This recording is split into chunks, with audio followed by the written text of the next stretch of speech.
मंत्री अनिल विज ऊर्जा विभाग के अधिकारियों के साथ बैठक। एनर्जी कन्वर्सेशन एक्ट लागू करने का फैसला। इम्प्लीमेंट न करने वालों को 10 लाख तक का जुर्माना। सभी जिलों में कूड़े से बिजली पैदा करने के लिए प्लांट लगाने पर विचार। सभी डिपार्टमेंट, इंडस्ट्रीज और लोगों से आम बल्ब की जगह एलईडी बल्ब लगाने की अपील। हरियाणा के किसी एक गांव में सोलर पावर हाउस लगाएंगे, जिससे गांव के सभी ट्यूबवेल को बिजली देंगे। प्रोजेक्ट कामयाब हुआ तो हर गांव में सोलर पावर हाउस लगाए जाएंगे। विज का कटाक्ष। कांग्रेस हार के बाद हताश शो कर रही है। अगर चुनाव आयोग का डाटा गलत तो जो कांग्रेस के विधायक जीते हैं वो भी गलत हैं। अपनी बात का सम्मान रखते हुए कांग्रेस के सभी एमएलए को त्यागपत्र देना चाहिए, क्योंकि वह गलत डाटा की वजह से चुने गए हैं। डिपार्टमेंट जो आज बहुत ही इम्पोर्टेंट डिपार्टमेंट है, उसकी मीटिंग हुई और उसमें कई निर्णय लिए। उसमें एनर्जी कंजर्वेशन के लिए एक एनर्जी कंजर्वेशन एक्ट है 2001 का, उसको प्रदेश में सख्ती से लागू करने का फैसला किया गया और उसमें उसको इम्प्लीमेंट ना करने वालों पर 10 लाख रुपए तक का जुर्माना लगाया जा सकता है। सभी जिलों में कूड़ा को ख़त्म करने के लिए, कूड़े से बिजली पैदा करने के लिए प्लांट लगाने की पॉसिबिलिटीज़ पर विचार करने का निर्णय लिया गया, क्योंकि कूड़ा उठ तो रहा है,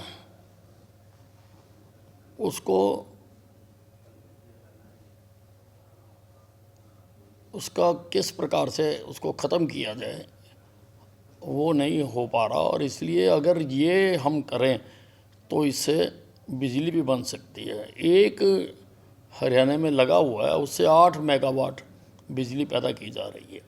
तो मैंने कहा कि हर ज़िले में कम से कम एक लगाकर, ताकि आसपास के सभी इलाकों का कूड़ा वहाँ आ सके और इससे बिजली पैदा की जा सके। उसी प्रकार प्रधानमंत्री सूर्य घर योजना जो है, उसको अधिक से अधिक प्रचारित करने का फैसला किया गया है, ताकि अधिक से अधिक जो लोग हैं वो सोलर एनर्जी लगाएं। इसमें सरकार सब्सिडी देती है 3 मेगावाट तक 78,000 रुपये इसमें सब्सिडी सरकार देती है।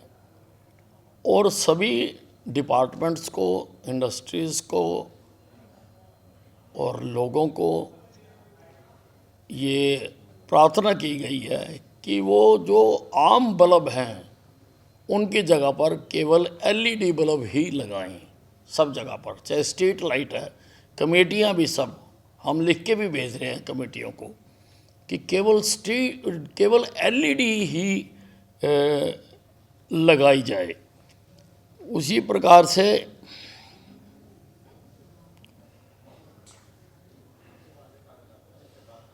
हम ऐसा विचार कर रहे हैं कि किसान से अगर कहा जाए तो वो सोलर की बिजली नहीं लेता है, इसलिए हम एक पायलट प्रोजेक्ट लगाने का फैसला किया है। किसी एक गांव में, जिस गांव की पंचायत ज़मीन दे देगी, वहाँ पर हम सोलर पावर हाउस लगाएंगे और उस सोलर पावर हाउस से सभी ट्यूबवेलों को, हम गांव के जितने भी ट्यूबवेल होंगे, हम लाइट देंगे। उसमें किसी का एतराज़ भी नहीं होगा। बिजली भाखड़ा से आ रही है या पानीपत से आ रही है या सोलर से आ रही है, तो उसमें किसी को एतराज़ भी नहीं होगा। और ये खाली दिन की बिजली होगी, रात का सिस्टम इसमें नहीं होगा। दिन की जो बिजली है वो केवल 2 रुपये यूनिट पड़ती है। तो जो इतनी बड़ी सब्सिडी दे रहे हैं हम, उसमें भी बचाव होगा। अगर ये कामयाब हो गया तो गांव-गांव में ये सोलर पावर हाउस लगाए जाएंगे। प्रधानमंत्री सूर्य घर योजना में कितने किलोवाट तक जो है सब्सिडी दे रहे हैं? 3 3 किलोवाट तक। साहब, आज कांग्रेस ने प्रदर्शन किया पूरे प्रदेश भर में, हर एक जिले में, और जो अमित शाह गृह मंत्री ने संसद में बयान दिया था, डॉक्टर अंबेडकर का कह रहे हैं कि अपमान किया है उन्होंने, कैसे देखते हैं? अब ऐसा है, ये कांग्रेस पार्टी हार से हताशा अपनी शो कर रही है। कोई ऐसी बात बाबा साहब अम्बेडकर के बारे में, जो कि जिन्होंने हमारा संविधान बनाया और समाज को उठाने का काम किया, कोई भी उनके बारे में ऐसी बात नहीं कर सकता। और फिर पार्लियामेंट है, पार्लियामेंट में जब कही अगर कोई बात, तो उस वक्त तो किसी कांग्रेसी ने जवाब नहीं दिया। ये तो सारा किसी ना किसी एजेंसी जो हिंदुस्तान में डिस्टर्बेंस पैदा करना चाहती है, उसके इशारे पर ये सब किया गया। अगले दिन बैनर लेके आ गए, उसी दिन पार्लियामेंट चर्चा के लिए है। अगर कोई बात किसी को गलत लगी है तो वो वहाँ पे समझा सकता है, बता सकता है। पार्लियामेंट से बड़ा प्लेटफॉर्म और कौन सा हो सकता है?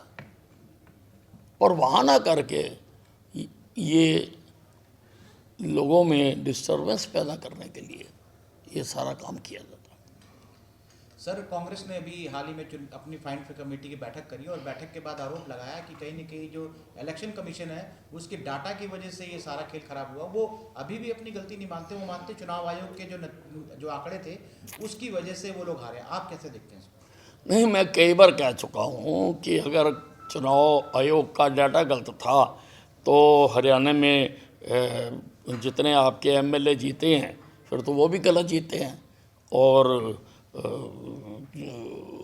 अपनी बात का ही सम्मान रखते हुए उन सब एमएलए को त्याग पत्र देना चाहिए, क्योंकि वो गलत डाटा की वजह से चुने गए हैं।